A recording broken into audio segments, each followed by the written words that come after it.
Assalamualaikum warahmatullahi wabarakatuh. Selamat berjumpa kembali dengan kami di kanal YouTube 1001 Ide. Pada video ini kita akan membahas mata pelajaran bahasa Indonesia kelas 6 sekolah dasar atau kelas 6 madrasah ibtidaiyah. Halaman 196 sampai dengan halaman 201 kurikulum merdeka. Halaman ini termasuk ke dalam pembelajaran bab yang ke-8 yaitu aman di dunia maya. Pembahasan lengkapnya pada semester yang kedua. Sebelum lanjut pada video pembahasan, kami mengucapkan terima kasih atas dukungannya terhadap perkembangan channel ini, yaitu dengan menekan tombol subscribe dan mengaktifkan tombol notifikasinya untuk mendapatkan informasi terbaru dari channel ini. Video ini merupakan bagian dari sesi bisa menjawab. Perhatikan pada halaman 196 pada bagian siap-siap belajar. Bekerja menjadi apa? Pernahkah kalian membayangkan bekerja sebagai apa pada masa yang akan datang? Dengan perubahan dunia yang begitu cepat, mungkin pekerjaan kalian di masa depan belum tercipta sekarang ini. Apa yang bisa kita pikirkan sekarang adalah bidang-bidang pekerjaan yang menjadi minat kalian. Carilah paling sedikit 5 pekerjaan dalam teka-teki berikut ini. Kalian bisa mencari kata tersebut dari kiri ke kanan atau dari atas ke bawah. Perhatikan dari kiri ke kanan, pada baris yang kedua itu ada pekerjaan guru. Kemudian pada baris ketiga ada pekerjaan komikus. Pada baris keempat ada pekerjaan yang namanya dokter. Pada baris keenam ada pekerjaan arsitek. Pada baris ketujuh ada pekerjaan nelayan. Dan pada baris ke-8 ada pekerjaan komika. Selanjutnya dari atas ke bawah, perhatikan pada kolom yang kedua. Di situ ada pekerjaan petani. Pada kolom yang ketiga, pekerjaannya adalah desainer. Dan pada kolom yang keempat, pekerjaannya adalah koki. Serta kolom yang terakhir, yang sebelah kanan, itu adalah pekerjaannya montir. Kemudian pada halaman 197 pada bagian bahas bahasa. Ketika membaca buku atau menonton film, kalian mungkin menemukan adegan yang menurut kalian biasa saja. Misalnya, pohon yang tidak bergerak. Kalaupun pohon itu bergerak, dahan dan daunnya saja yang bergoyang. Contoh yang lain adalah mobil melaju di jalan, anjing menggonggong, atau manusia berjalan ke arah depan. Contoh-contoh tersebut adalah fakta, yaitu hal yang nyata sesuai dengan keadaan yang sebenarnya. Ketika kalian menemukan adegan atau gambar pohon yang mengenakan sepatu dan menari bersama seorang anak, mobil menangis sambil mengusap air matanya dengan sapu tangan, atau beruang yang sedang membuat puding coklat, kalian tahu bahwa hal itu tidak benar-benar terjadi. Kalian tahu itu berasal dari imajinasi. Contoh-contoh tersebut adalah fiksi. Berdasarkan penjelasan di atas, buatlah masing-masing 5 contoh fakta dan fiksi. Fakta. Air mendidih pada suhu 100 derajat Celcius pada tekanan atmosfer normal. Nah, ini adalah fakta. Kemudian, Indonesia terdiri dari lebih dari 17.000 pulau, menjadikannya sebagai negara kepulauan terbesar di dunia. Ini juga adalah fakta. Kemudian, bahasa Indonesia adalah bahasa resmi negara Indonesia yang digunakan dalam pemerintahan, pendidikan, dan media. Ini juga adalah fakta.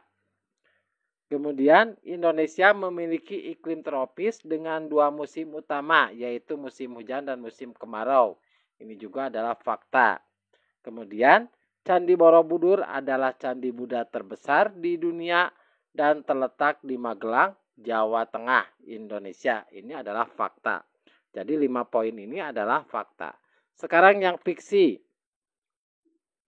Di tengah malam seekor naga terbang melintasi bulan purnama. Nah, naga terbang ini adalah fiksi.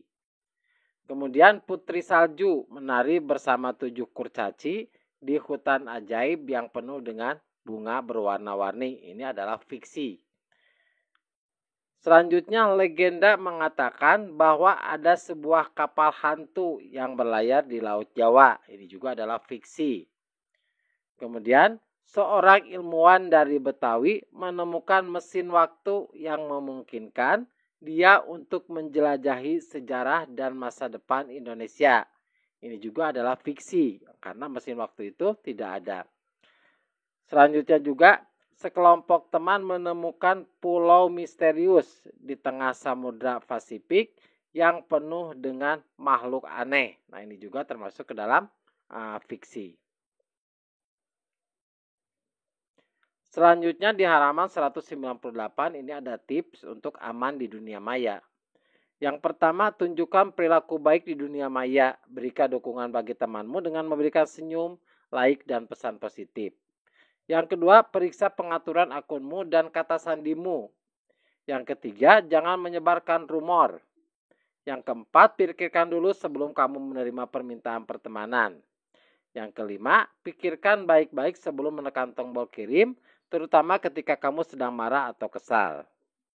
Yang keenam, pikirkan dulu sebelum kamu membagikan sesuatu melalui internet.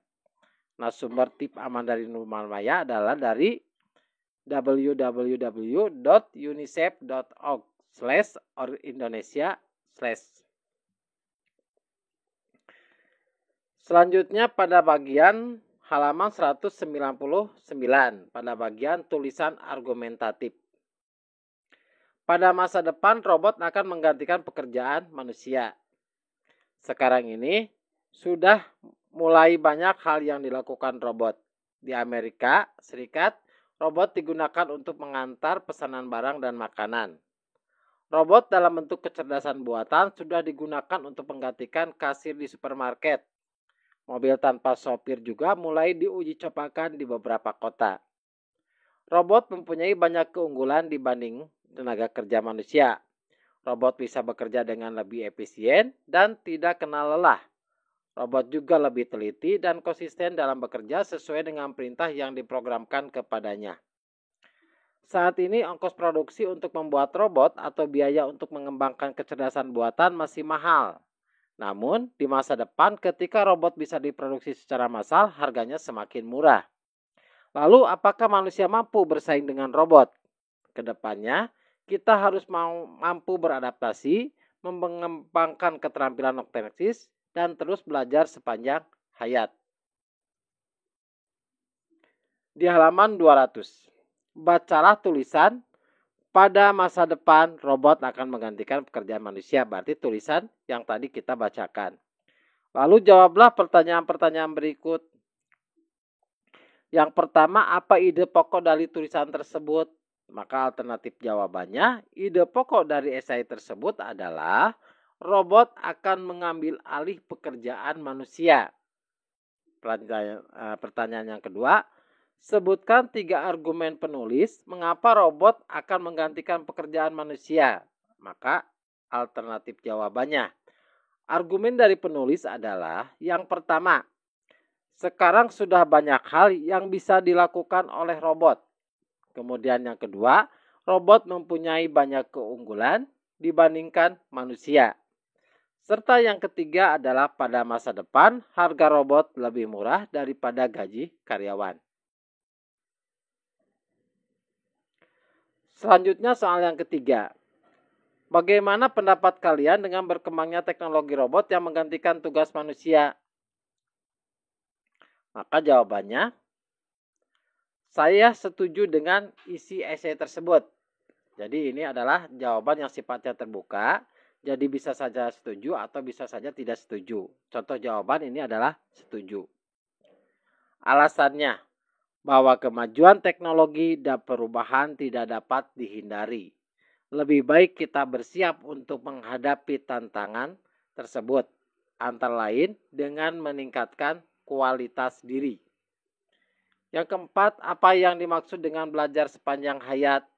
Maka jawabannya adalah belajar sepanjang hayat artinya Seseorang terus belajar selama dia hidup, tidak hanya belajar ketika berada di sekolah atau bangku kuliah.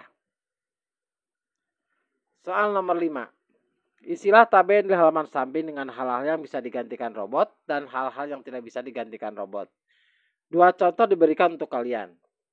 Pada faktanya, memasak itu bisa digantikan oleh robot. Alasannya, robot bisa mengukur takaran bahan dan bumbu. Kemudian, fakta yang kedua adalah berempati. Berempati itu tidak bisa, karena alasannya empati dimiliki oleh manusia. Fakta yang ketiga adalah menulis naskah film. Menulis naskah film itu tidak bisa dilakukan oleh robot. Alasannya adalah bahwa menulis naskah film membutuhkan kreativitas, imajinasi, dan pengalaman hidup. Fakta yang keempat adalah melukis. Melukis bisa dilakukan oleh robot, bahwa robot bisa melukis mengikuti rancangan yang telah diprogram di komputer. Fakta yang kelima adalah mengendarai mobil. Itu bisa dilakukan oleh robot, bahwa robot dapat mengendarai mobil dengan teknologi swakemudi. Selanjutnya di halaman 201 pada bagian kosakata baru. Adakah kata-kata sulit yang belum kalian pahami? Gunakan kamus untuk mencari arti dari kata-kata berikut ini. Pertama, kata robot. Robot itu artinya adalah alat berupa orang-orangan dan sebagainya yang dapat bergerak atau berbuat seperti manusia yang dikendalikan oleh mesin. Selanjutnya, kecerdasan buatan adalah program komputer dalam meniru kecerdasan manusia, seperti mengambil keputusan, menyediakan dasar penalaran, dan karakteristik manusia lainnya. Selanjutnya, adaptasi adalah penyesuaian diri terhadap kondisi lingkungan yang baru. Bisa sekolah, bisa pekerjaan, dan sebagainya. Kemudian kata efisien artinya tepat atau sesuai untuk mengerjakan atau menghasilkan sesuatu dengan tidak membuang-buang waktu, tenaga, dan biaya. Selanjutnya kata konsisten artinya tetap tidak berubah-ubah atau taat azas atau bisa juga ajak. Kemudian program artinya itu adalah urutan perintah yang diberikan pada komputer untuk membuat fungsi atau tugas tertentu. Selanjutnya mengambil alih. Mengambil alih itu adalah menggantikan pimpinan, kemudi, dan sebagainya. Selanjutnya sepanjang hayat. Berarti sepanjang hayat itu artinya selama hidup. Kemudian keterampilan non-teknis adalah keterampilan yang cenderung abstrak, baru akan terlihat ketika dihadapkan pada situasi tertentu. Contohnya adalah kemampuan beradaptasi, keterampilan memimpin, mengatur waktu secara efisien, dan berkomunikasi dengan baik. Demikianlah video pembahasan mata pelajaran Bahasa Indonesia kelas 6 halaman 196 sampai dengan 201. Semoga video pembahasan ini bermanfaat. Assalamualaikum warahmatullahi wabarakatuh.